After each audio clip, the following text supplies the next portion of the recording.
Ya, kita lanjutkan lagi. Nah, tadi Kiri kan mengatakan unsur kehendak itu juga diperlukan di dalam keselamatan dan dalam pertobatan. Maka kehendak kita juga diperlukan dalam keselamatan kita, ya kan? Nah, Kiri mengatakan bahwa sebab barang siapa tidak mengharap keselamatan, ia tidak akan menambahkan kejahatan kepada kejahatan. Memang, tapi kalau kamu mengharapkan kesembuhan, kamu akan lebih mudah untuk berjaga-jaga atas dirimu sendiri. Ya, jika demikian, bukankah ular membuang kulitnya dan tidakkah kita membuang dosa kita? Tanah yang berduri pun jika diolah dengan baik akan menjadi subur. Dan apakah keselamatan bagi kita jika kita tidak dapat dipulihkan? Untuk apa Yesus mati, tapi kita nggak dipulihkan, ya kan? Nah, kodrat alamiah kita menerima keselamatan, tetapi kehendak kita juga diperlukan. Sehingga karya Kristus itu juga akan sempurna kalau kita responi itu dengan yang namanya iman. Makanya itulah perlu iman. Ya. Nah, maka kamu di sini akan nambahkan apa?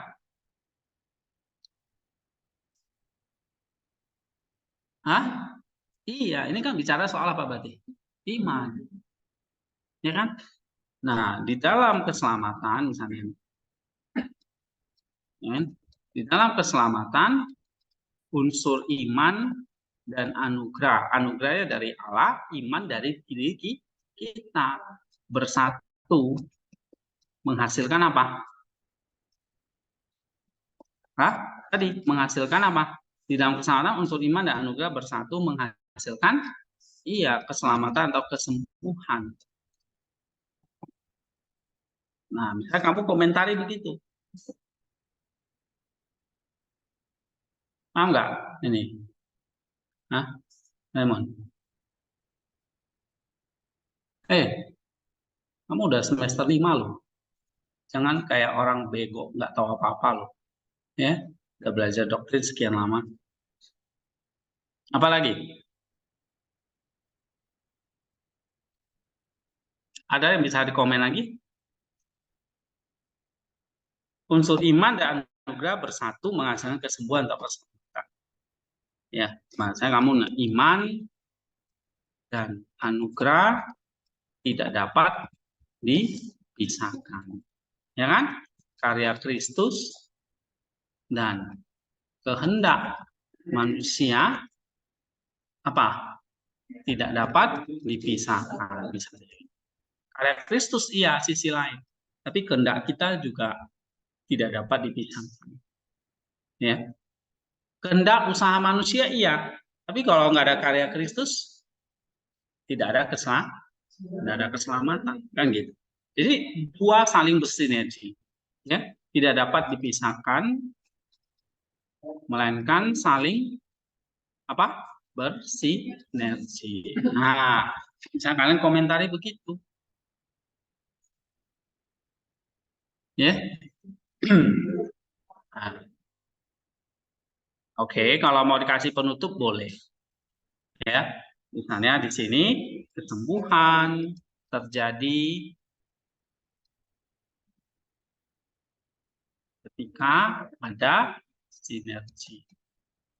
Udah. Nah, itu kalimat penutupnya. Oke, ada pertanyaan nggak di sini? Nah, kamu sudah bisa menyusun sebuah paragraf yang bagus di sini. Misalnya ini penutupnya warnanya apa ya? Hitam ya. Kalau ini apa? Hijau ya. Nah, oke, kasih warna-warni. Merah, ide utamanya ini yang biru, supporting detailsnya ya kan? Yang hijau ini analisisnya, yang ini penutupnya. Oke?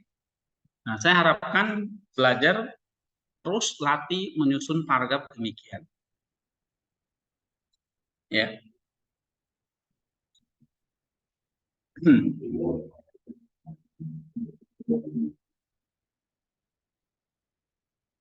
Oke, kita lanjutin ya poin yang ke-6.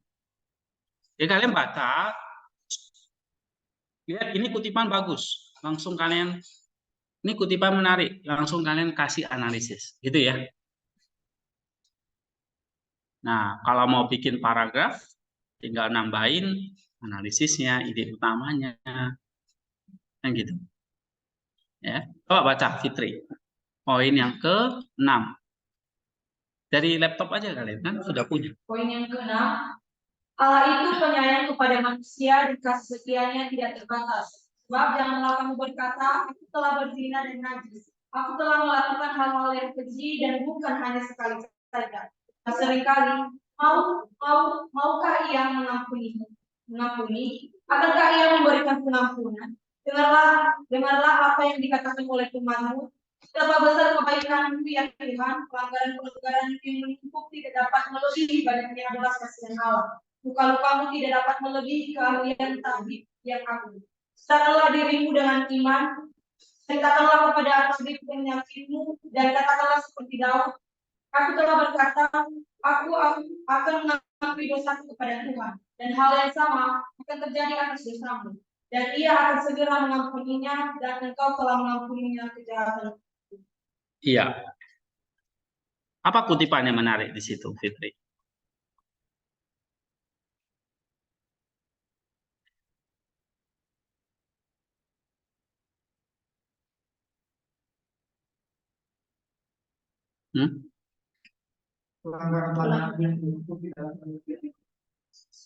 Iya, itu semua mengatakan apa? Bahwa Allah itu penyayang, kasih setianya tidak terbatas. Jadi kita punya sifat Allah atau atribut Allah yang seperti itu. Allah itu penyayang kepada manusia, kasih setianya tidak terbatas. Ya. Nah, lalu Cyril kasih contoh-contoh di ayat Alkitab. Ya, misalnya dari Mazmur, gitu ya. Oke, saya kira jelas ya. Yang ketujuh, coba baca siapa? Raymond? Kalau kau melihat kasih Allah, ayat yang terakhir akan dikatakan saksi. Maka kau melihat kasih Allah, yang kelima kesabarannya. Dengarlah tentang Adam. Adam manusia pernah menciptakan Allah, dalam melanggar, tidak bisakah dalam semua firman kepadanya, tetapi lihatlah apa yang telah dilakukan dalam kasihnya yang besar manusia. Yang manusia yang Daus, karena dosa dia tidak layak untuk tinggal di sana. Tetapi dia menempatkannya di sebuah Daus supaya dalam dia di mana dia telah jatuh dan dari mana dalam keadaan mereka ditentukan. Dia dapat disamakan dengan pertobatan. Kain, anak sulung manusia menjadi pembunuh saudaranya. Kejahatan pelaku pembunuhan pertama dan orang pertama yang pilih hati. Namun setelah membunuh saudaranya, untuk apa dia hidup dengan menerang dan memegang engkau akan ada di bumi. Betapa besar perkaranya. Nah, tentang apa ini? Apa kutipan yang menarik?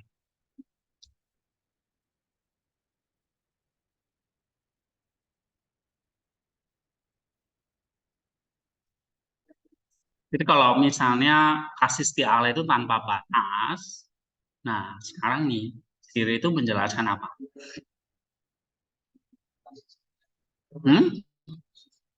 Iya, maukah kamu datang kan gitu?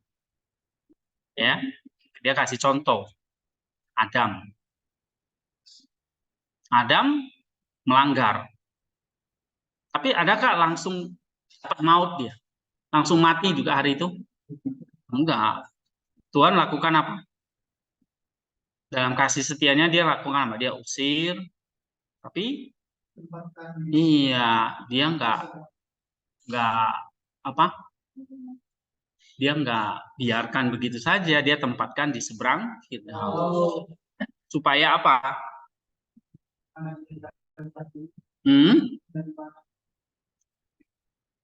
Nah, iya. Lalu contoh Kain misalnya. Ya, dia membunuh saudaranya Habel. Ya kan? Dia pembunuh pertama atau orang yang pertama iri hati. Ya. Terus dikatakan dengan mengerang dan gemetar engkau ada di bumi, betapa besar pelanggarannya, betapa ringan hukumannya. you know? Besar pelanggarannya, tetapi ringan hukumannya, kata Sirin. Ya, misalnya Allah masih memberikan kesempatan kepada Adam dan Kain untuk bertobat. Nah, sama seperti kita, kejahatan begitu banyak, tapi kenapa Allah kesannya diam? Atau kita lah ya, misalnya melakukan pelanggaran, lalu seolah-olah kita nggak dapat hukuman apa-apa ini, lalu kita akan merasa wah Allah itu nggak ada, ya kan? Nah, padahal itu karena semata-mata kasih setianya. Kasih setianya adalah dia kasih kita kesabaran, waktu untuk bertobat. Nah, makanya di sini kutipan yang penting apa?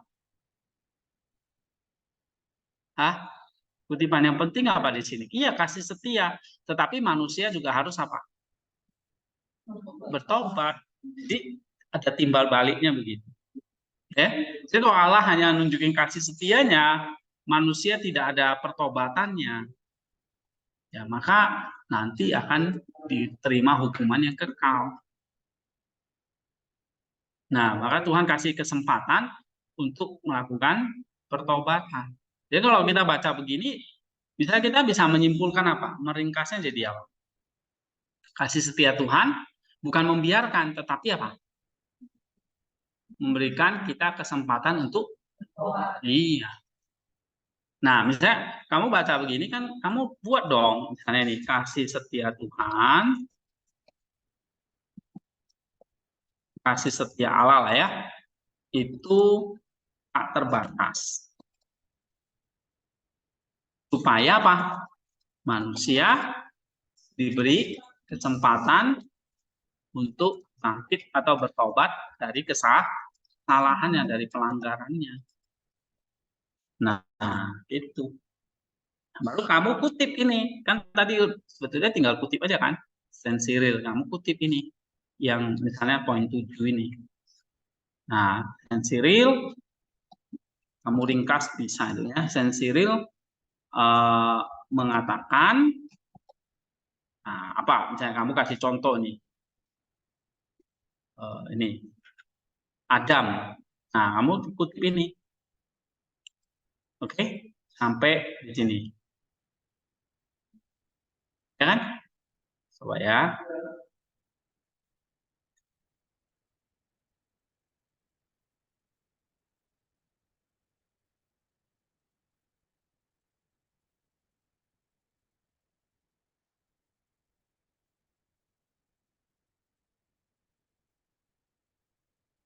Nah,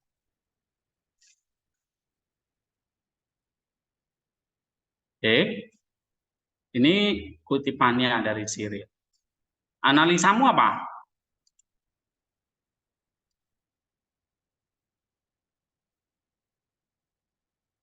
Analisamu apa dong? Misalnya, kamu berikan.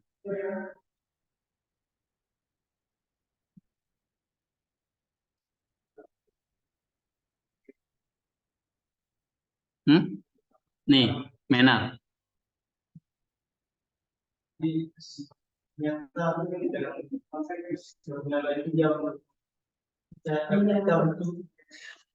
Mempergunakan kesempatan yang diberikan Tuhan untuk berubah kita.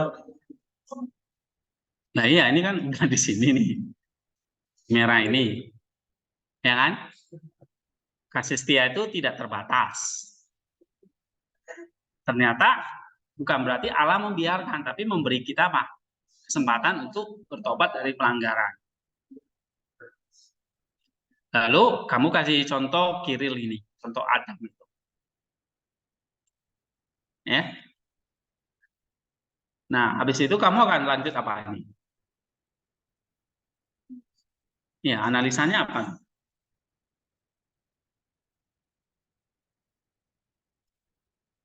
Ayolah. Allah yang kasih selalu memberikan kepada manusia waktu.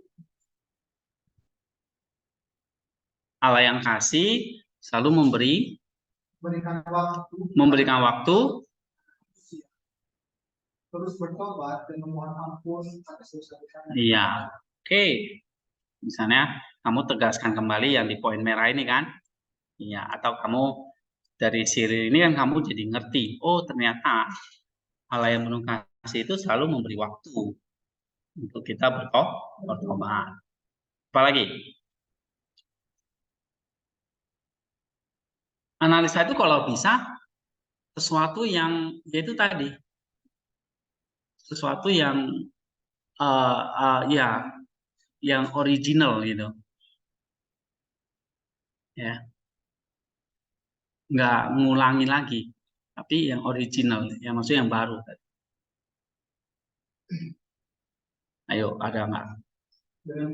Dengan kesetia Allah, manusia berdiri untuk menyadari.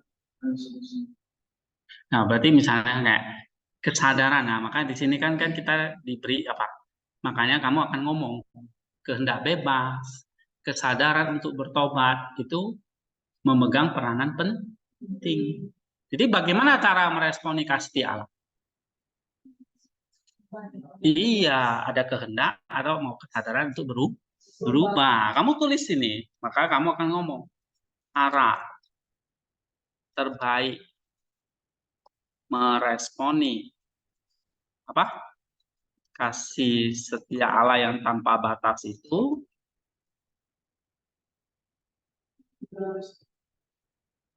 adalah datang kepada dia dalam pertobatan, atau tadi Menar katanya kesadaran. Nah, itu kata yang penting, ya, datang kepada dia dalam kesadaran untuk bertobat.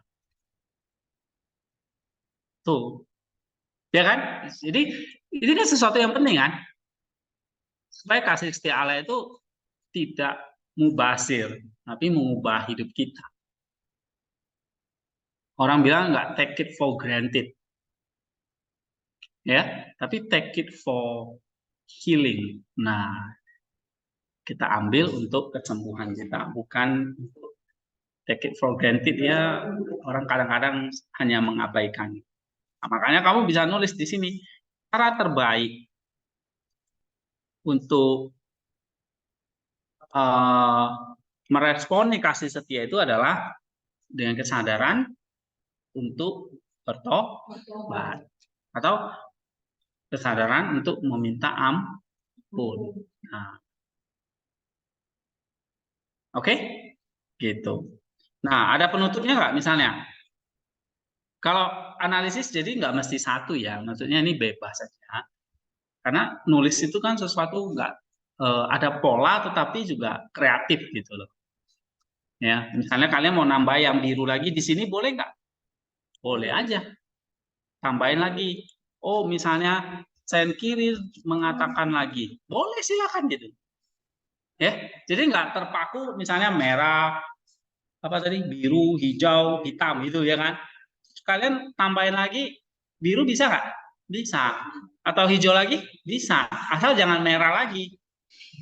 Merah itu cuma boleh satu. Ya. Nah, karena kalau ada merah lagi berarti kan itu harus paragraf baru. Jangan di dalam paragraf.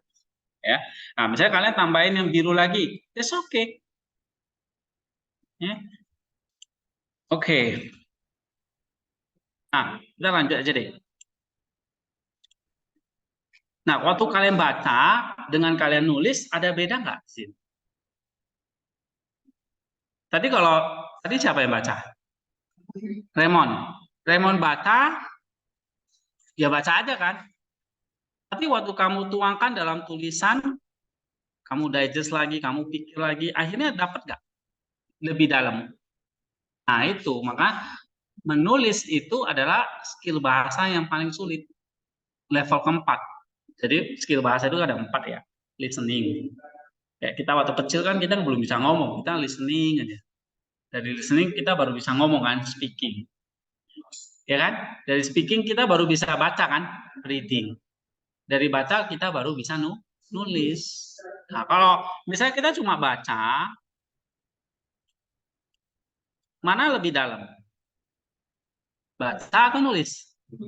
Nah, ternyata kalau kita tuangkan dalam tulisan, kita dapat yang lebih dalam. Misalnya ini, Ya kan? Ternyata kasih setia Allah itu kita pakai untuk untuk bertobat. Makanya cara terbaik merespon kasih setia Allah itu adalah ya kita menunjukkan kehendak kita yang baik kepada Dia. Kan gitu. Nah, terus nanti kamu mikir lagi, dapat ide apa lagi, tuangkan lagi. Ya, ya itu asal jangan lari dari warna merah ini loh. Merahnya bahas A ya, kamu bahas A, jangan bahas E atau F gitu, nggak nyambung nanti. Ya. Artinya jangan melebar kemana-mana. Nah, kalau mau kemana-mana lagi, bikin paragraf baru, jangan di dalam paragraf itu. Oke, ya.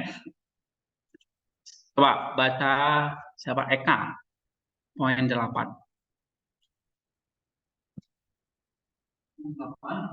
Bahkan hal ini merupakan kasih setia yang tumbuh di dalam Allah, tapi masih kecil jika dibandingkan dengan apa yang akan terjadi. Perhatikanlah apa yang terjadi pada zaman Nuh. Raksasa saya itu berdosa dan banyak kejahatan besar di bumi, dan karena itu air bah akan menimpa mereka. Dan pada tahun 500 Allah mengirimkan hujannya, tapi pada tahun 600 yang mendatangkan air bah. Maka kamu melihat luasan kasih setia Tuhan yang tidak bersama. Tidak bisakah dia langsung melakukan apa yang dia lakukan, tapi dia panjang waktu dengan sengaja memberikan kita waktu untuk bertobat. Maka kamu melihat kebaikan Allah, dan jika orang pada waktu itu bertobat, mereka tidak akan. Nah, ini tadi yang kita ulangi lagi ya. Kasih contoh apa itu? Bahwa kasih setia Allah itu ternyata memberikan kita waktu untuk bertobat. Nah, tadi kita udah bahas ya. Misalnya contohnya apa itu? Zaman Nuh.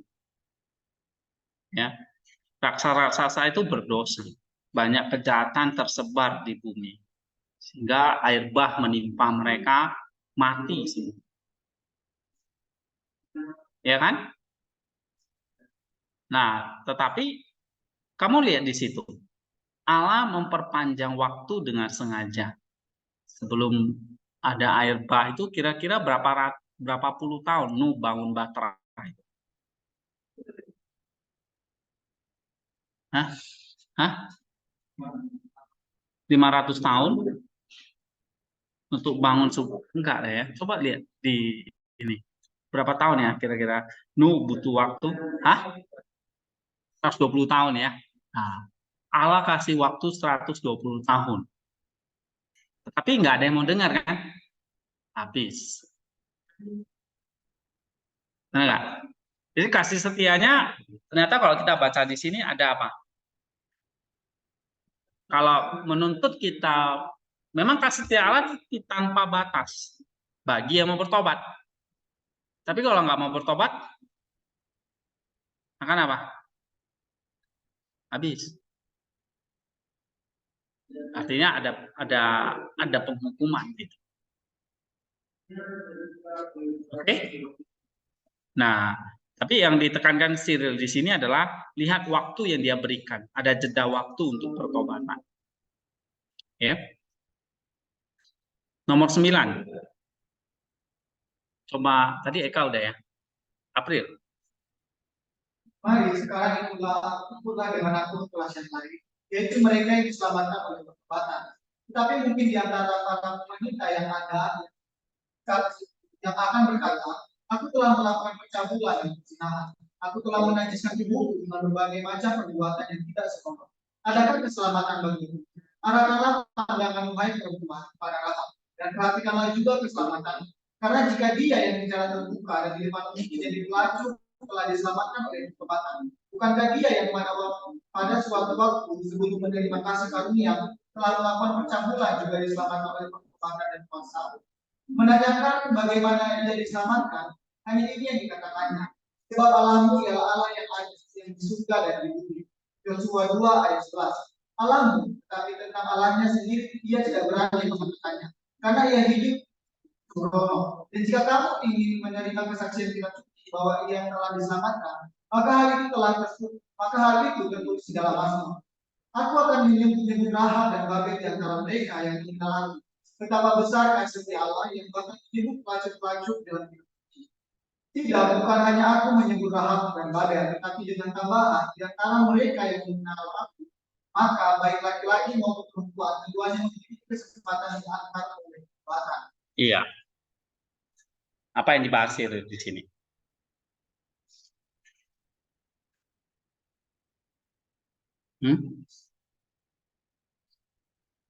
Masih bahas tentang pertobatan kan? Tetapi misalnya contoh kasusnya apa di sini?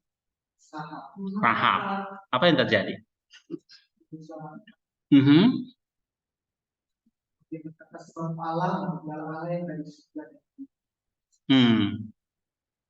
Oke. Jadi kalau Rahab itu saja, ya dikatakan dia bukan orang Israel ya bukan orang yang mengenal Allah sebetulnya, Allahnya Israel, tetapi apa? Iya, gitu. Jadi baik laki-laki maupun perempuan keduanya memiliki keselamatan diantar oleh pertobatan. Ya. Terus nomor 10 baca generasi. Bahkan jika seluruh umat manusia berdosa, hal ini tidak melampaui kasih setia Allah. Manusia membuat anak lembu, tapi Allah tidak berhenti dari kasih setianya. Manusia telah menyangkal Allah, tapi Allah tidak menyangkal dirinya sendiri. Dalam 2 Timotius 1 ayat 15. Itulah Allah-Allahmu, hai orang Israel, dalam Keluaran 2 ayat 4, kata mereka. Tetapi sekali lagi, seperti yang dikehendakinya, Allah orang Israel telah menjadi juru selamat mereka. Dan bukan hanya bangsa itu saja yang berdosa, tetapi juga Harun sang imam besar. Karena Musa yang mengatakan, lalu bangkitlah murka Tuhan atas kami berdoa untuk dia, katanya, dan Allah menghakimi dia. Dalam Ulangan pasal 9 ayat 20.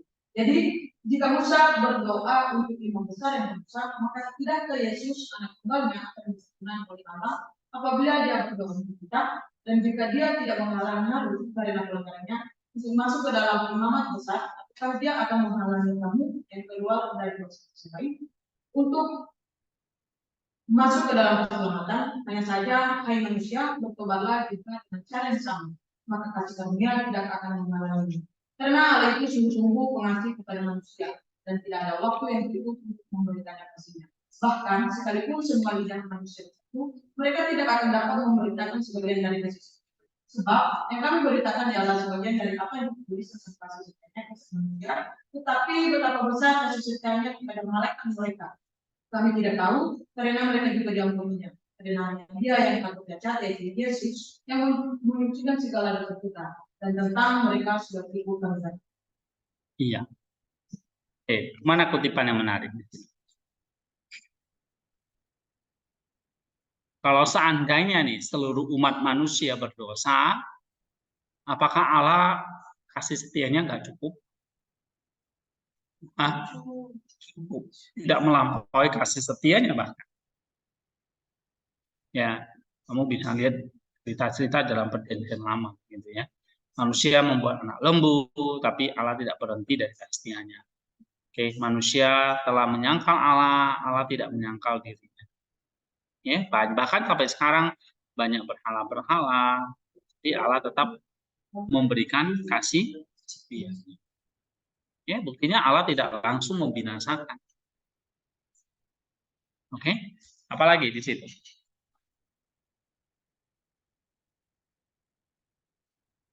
Tetapi zaman akhir sudah datang, Kristus sudah datang. Nah, artinya kita sudah memasuki zaman akhir. Nah, tinggal kedatangan Kristus yang kedua kali. Berarti kan kasih setianya itu tanpa batas, ya. Sampai kapan? Kasih setianya tanpa batas itu sampai kedatangan Kristus. Gitu. Nah, sebelum itu dikatakan apa? Hai manusia, bertobatlah. Nah, ya kan? Berarti pertobatan itu apa itu? Hah? Apa? Iya, harus ada respon terhadap kasih setia di dalam waktu ini. Bukan nanti waktu bertobatnya nanti setelah kamu mati gitu. Sekarang ini sebelum kita mati. Ya. Apa lagi?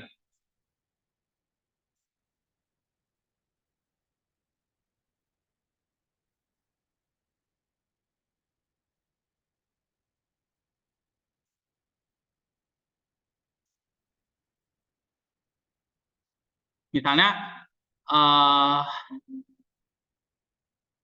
Allah itu sungguh pengasih kepada manusia. Tidak ada waktu yang cukup untuk memberitakan kasih setianya. Bahkan sekalipun semua lidah manusia bersatu, mereka tidak akan dapat memberitakan sebagian dari kasih setia.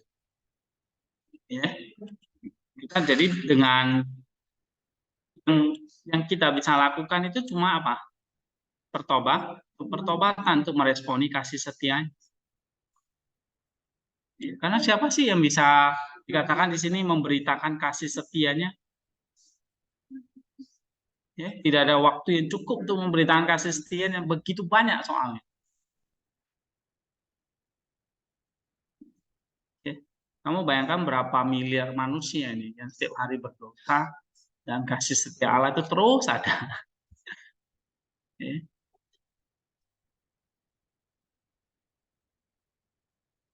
Ya.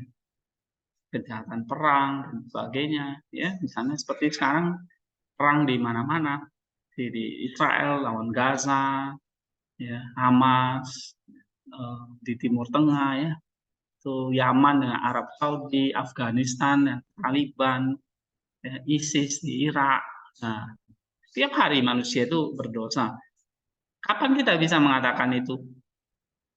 Kita nggak bisa, nggak ada waktu yang cukup untuk memberikan kasih setia. Nah, yang kita perlu responi adalah apa? Pertobatan. Oke, 11.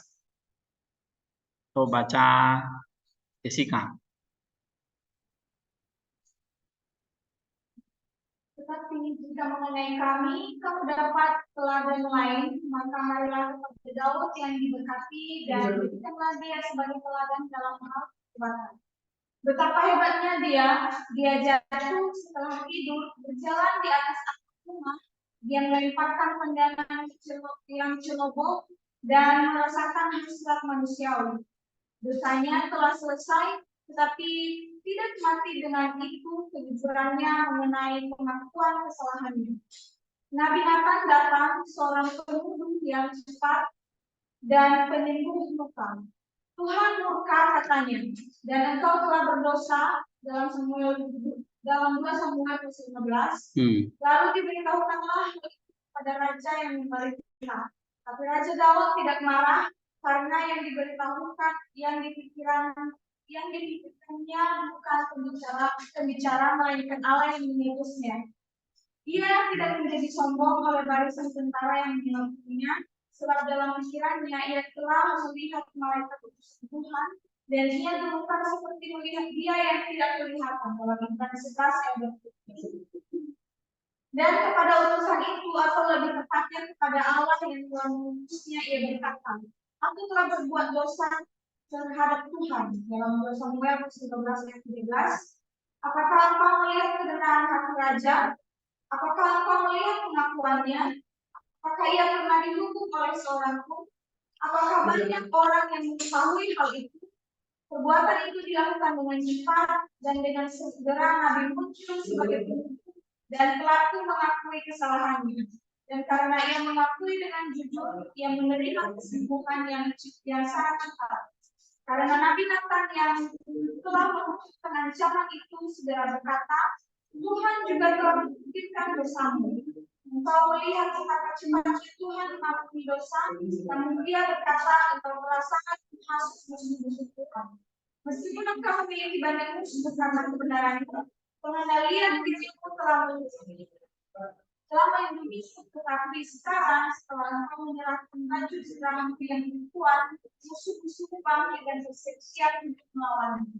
Oke, jadi poin 11 ini tentang apa? Ada satu teladan iman yang lain, misalnya dari Daud, ya, tentang pertobatannya. Nah, itu diceritakan di dalam 2 Samuel, ya kan? Apa misalnya di situ?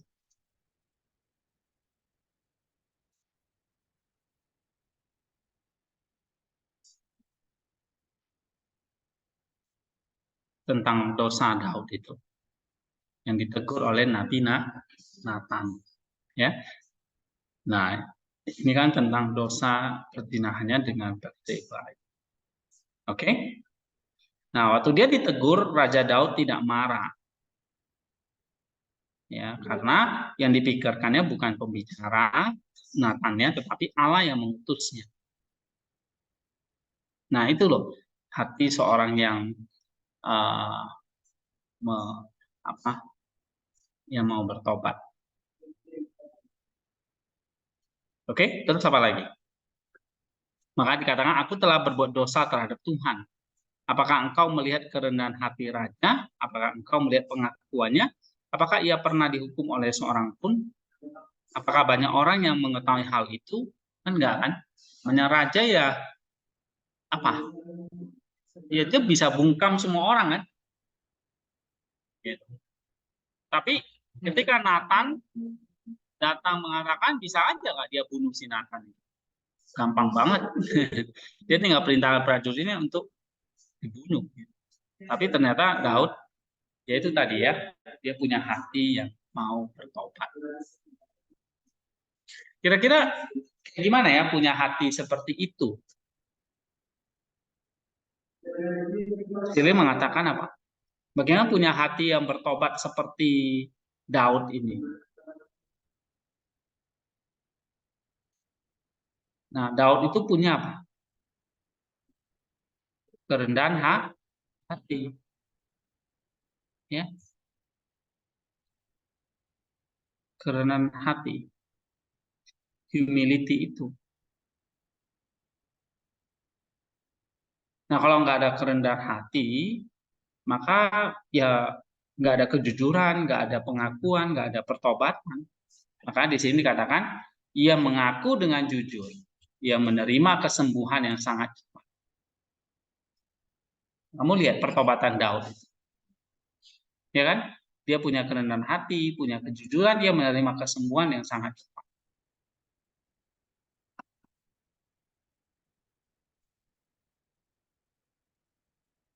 Ya. Nah, kau lihat betapa cepatnya Tuhan mengampuni itu.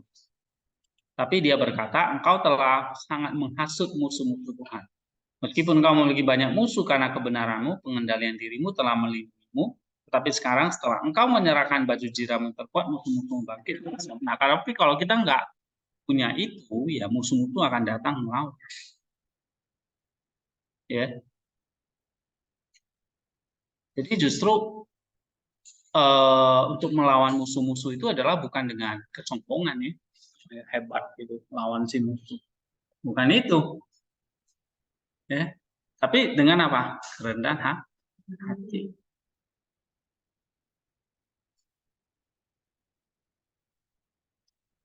Oke. Jadi kalau misalnya poin 11 ini bahas tentang apa? Hah? Iya, jadi kamu bisa nulis kan gini. Oke, pertobatan datang dari kerendahan hati.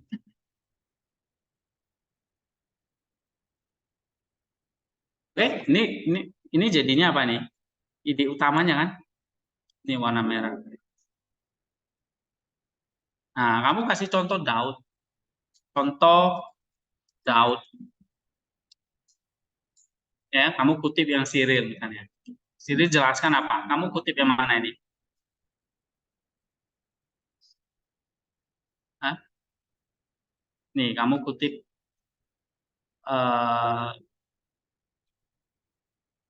apakah nih ya?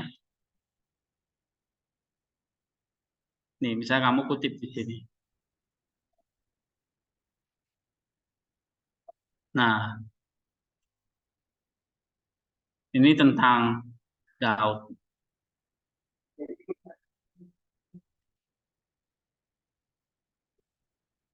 Contoh Daud, ya.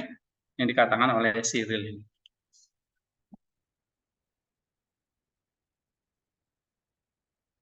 Nah, ini dari Cyril.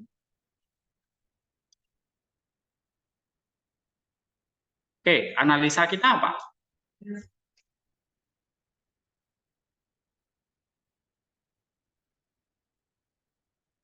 Analisamu apa?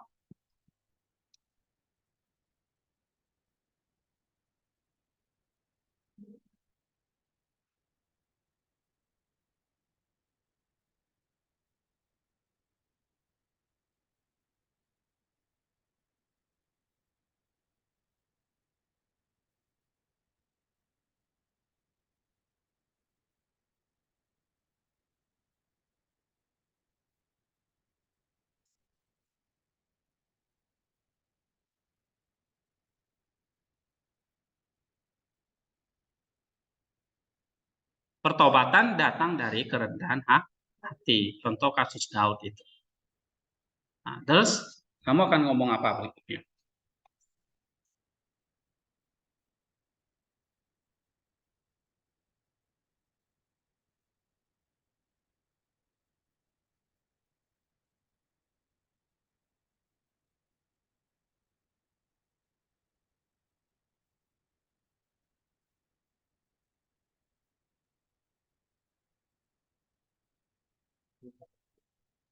Hmm?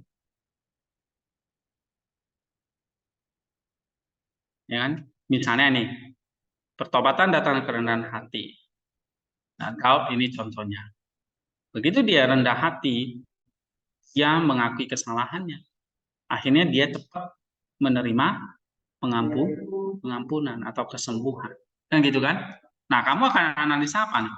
Jadi kerendahan hati menjadi seperti pintu gerbang, ya kan? Mendapat apa? Mendapat kasih setia Tuhan. Seperti pengampunannya ketika kita apa? Dengan rendah hati atau ketika kita dengan rendah hati mengakui dosa, misalnya seperti Daud, kan gitu, ya kan? Apalagi?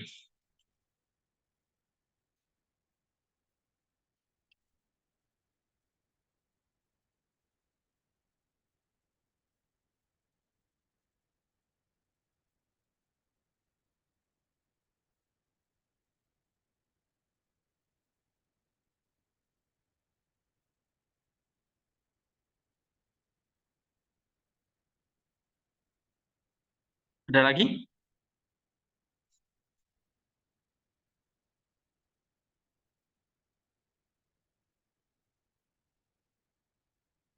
Nah, kamu ngomong kerendahan hati, ya. Nah, ini menjadi cara untuk kita bertobat, ya kan? Nah, atau kerendahan hati menjadi cara paling cepat untuk menerima kasih setia Tuhan. Ya. Jadi kalau kamu lihat kisah Daud itu kan begitu. Tuhan cepat mengampuni dosanya. Oke.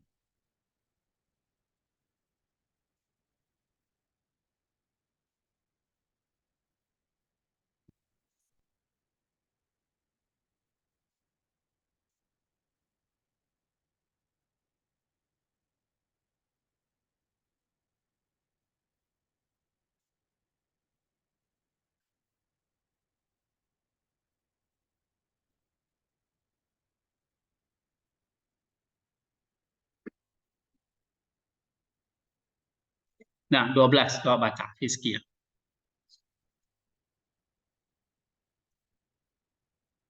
Demikianlah Nabi menyebutnya. Tetapi dalam yang diberkati yang telah membenarnya berkata, Tuhan telah menghapuskan dosamu tidak berhenti dari pertobatan meskipun dia seorang raja, tapi mengenakan kain kafan dan bukan kain putih, dan bukan tahta emas, dan duduk sebagai raja dalam abu di atas tanah. Bahkan bukan hanya duduk dalam abu, tetapi juga abu sebagai makanannya. Bahkan seperti yang dikatakannya sendiri, aku telah makan abu seperti roti. Matanya yang belum nafsu, ia buang dengan air mata sebelum makan. Setiap malam aku akan membasuh di tanganku dan menyirami tempat tidurku dengan air mataku. Ketika para pengawal memintanya untuk makan roti, ia tidak mau mendengarkan. Ia memperpanjang puasanya sampai 7 hari penuh. Jika seorang raja saja mengaku dosa, bukankah engkau seorang rakyat biasa yang mengaku dosa? Sekali lagi, setelah pemberontakan Absalom, meskipun ada banyak jalan baginya untuk melarikan diri, ia memilih untuk melarikan diri ke Bukit Zaitun sambil berpikir seolah-olah memanggil penembus yang akan naik ke surga. 2 Samuel pasal 16 ayat 1. Dan ketika dia menutup dia dengan sangat, berkatalah ia, biarlah dia sebab dia tahu maksudnya siapa yang mengampuni dia. Nah, ini contoh Daud lagi, ya. Kesungguhan pertobatannya itu dia tunjukkan dengan apa? Iya, mengenakan kain kabung, bukan kain ungu ya, kain kebesaran. Bukan tahta emas, duduk sebagai raja, tetapi di dalam abu di atas tanah. Ini kalian nanti bisa baca di dalam Mazmur 50 ya. Waktu dia meratapi pertobatannya itu dia tulis Mazmur 50. Nah, yang menariknya apa di sini? Jika seorang raja aja mengaku dosa, bukankah engkau seorang rakyat biasa juga harus mengaku dosa? Raja Daud aja yang duduk di singgasana itu, ya, kalau dia mau menutupi dosanya ya bisa aja, dan nggak jadi aib buat dia kan, ditulis di kitab suci lagi. Nah, tetapi dia tidak. Ya, dia bukan dengan kain ungu, tahta emas, tapi justru kain kabung, duduk di atas abu ya.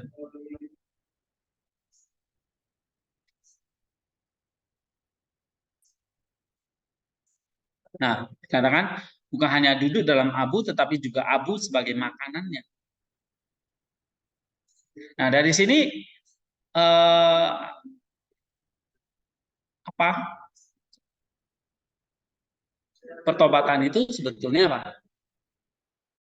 Tidak memandang kamu seorang raja atau seorang rakyat, semua orang memerlukannya. Ya kan? Tapi waktu kamu mau pertobatan, hendaklah kamu apa di sini?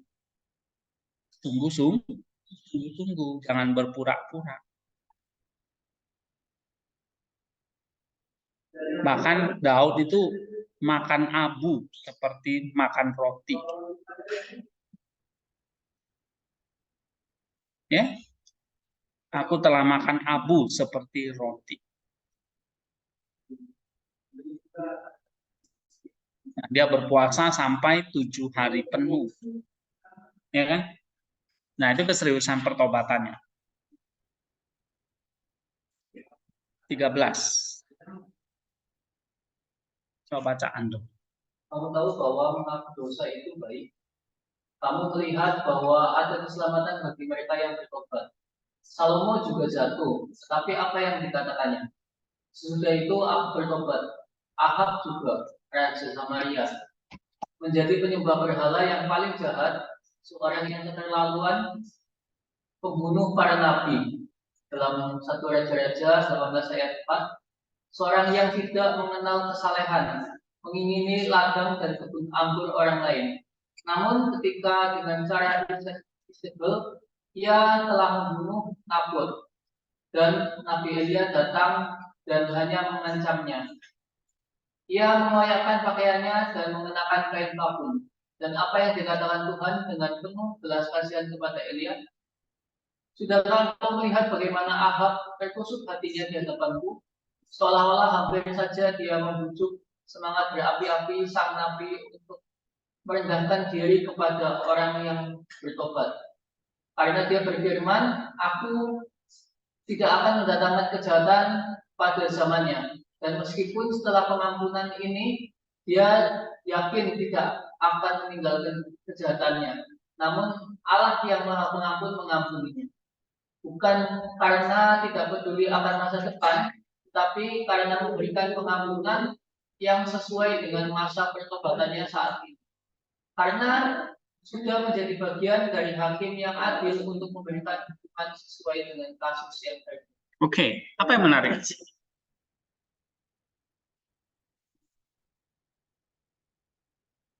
Hmm?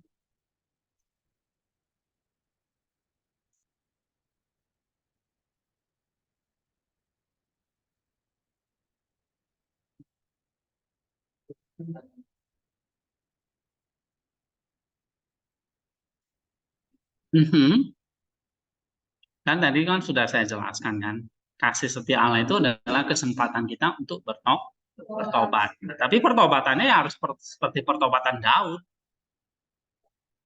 ya. Jangan pertobatan seperti apa? Hah? Iya. Apa itu?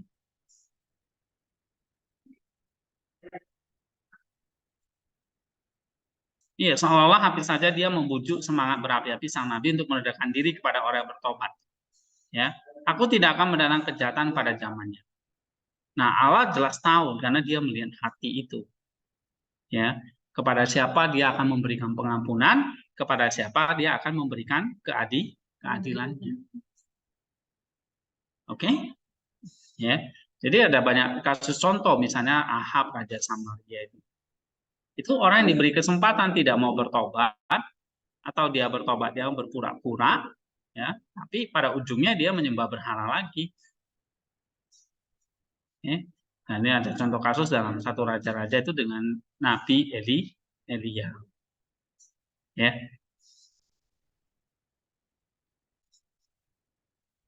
Nah, misalnya, namun ketika dengan cara Isabel dia telah membunuh Nabot dan Nabi Elia datang dan mengancamnya, apa yang dikarenakan Ahab? Dia mengoyakkan pakaiannya, mengenakan kain kabung, minta belas kasihan kepada Elia. Tetapi apa? Hanya pura-pura. Jadi kan? Jadi kontrasnya antara pertobatan Daud dengan Ahab. Oke. Nah, dari sini kamu bisa baca seperti ini kan? Kamu bikin paragraf, misalnya apa yang kamu tulis? Maka kamu lihat pertobatan datang dari kerendahan hati, ya, dan gak hanya cukup kerendahan hati, tapi apa juga kesungguhan, ya. Oke, kasus Ahab. Ya. Nah, 15.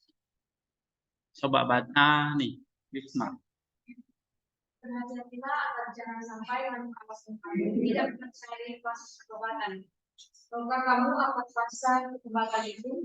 Maukah kamu mengetahui kejadian keselamatan yang ampuh dan mengetahui apa kekuatan pengakuan dosa? Dia melalui pengakuan dosa telah mengalahkan 145.000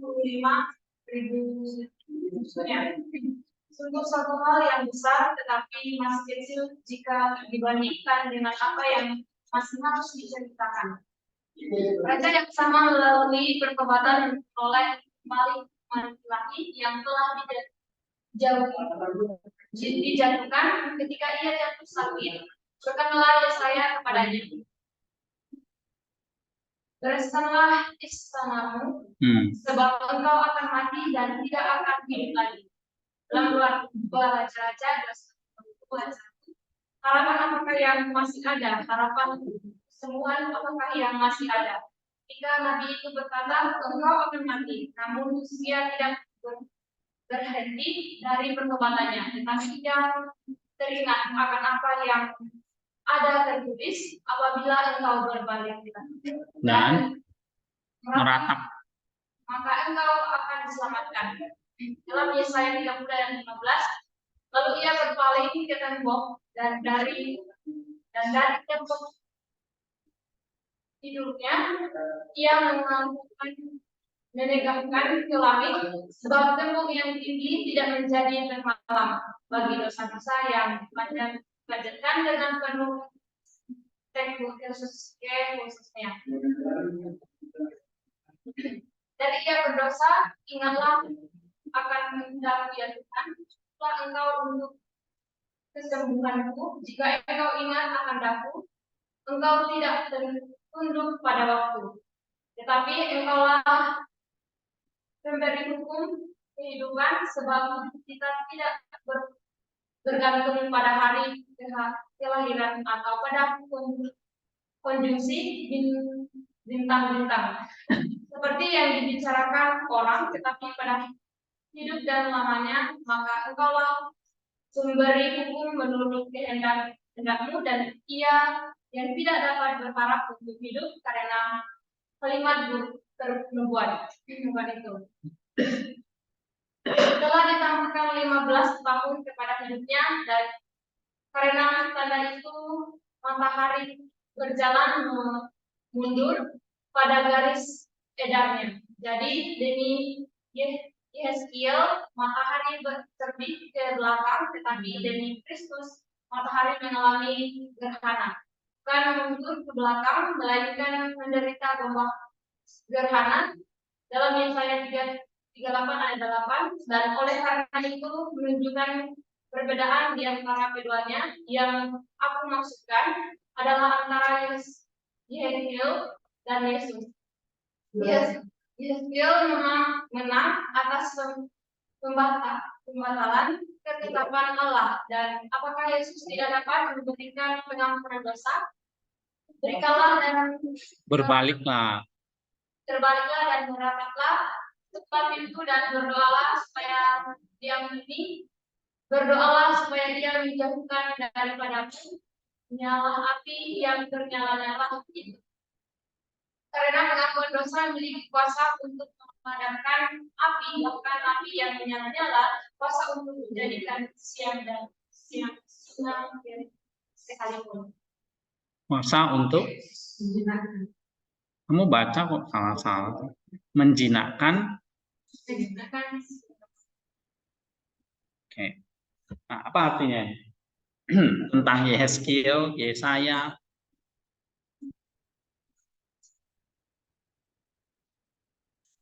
Apa kuasa pertobatan itu? Contoh Hizkia, dia kan mengakui dosanya, kan dia bertobat. Maka Tuhan kasih apa? Kemenangan, mengalahkan 145.000 musuhnya. Ini satu hal yang besar. Terus apa lagi? Dia bertobat, dia kembali ke hukum ilahi, dia jatuh sakit. Akhirnya Tuhan kasih apa? Umur 15 tahun lagi. Jadi kuasa pertobatan itu misalnya ditunjukkan oleh Raja Hizkia, itu besar kuasanya. Ya kan? Nah, apalagi misalnya di sini. Di dalam Yeskiel itu dikatakan Yeskiel menang atas pembatalan ketetapan Allah. Bisa membatalkan ketetapan Allah yang umurnya orang misalnya sudah ditetapkan 50 tahun mati, dibatalin gitu. Ya kan? Contoh kasus Yeskiel itu. Hizkia, Raja Hizkia ini.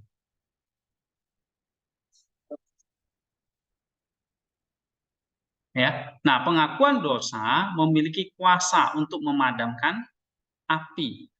Bahkan api yang menyala-nyala. Kuasa untuk menjinakkan singa sekalipun. Kenapa? Ya karena kuasa Allah itu tanpa batas. Ya, apalagi hanya umur manusia, musuh, itu begitu kecil di hadapan Allah. Matahari aja bisa berbalik ke belakang. Ya kan? Hukum alam aja bisa diatur.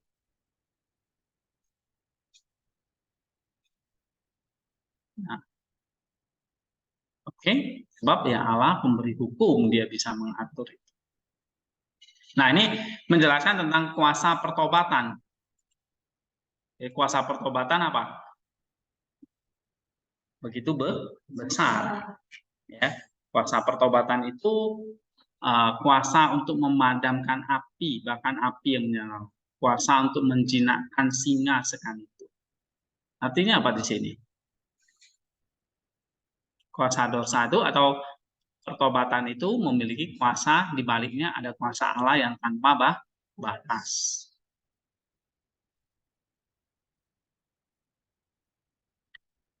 Oke, kita break dulu, nanti kita sambung lagi ya.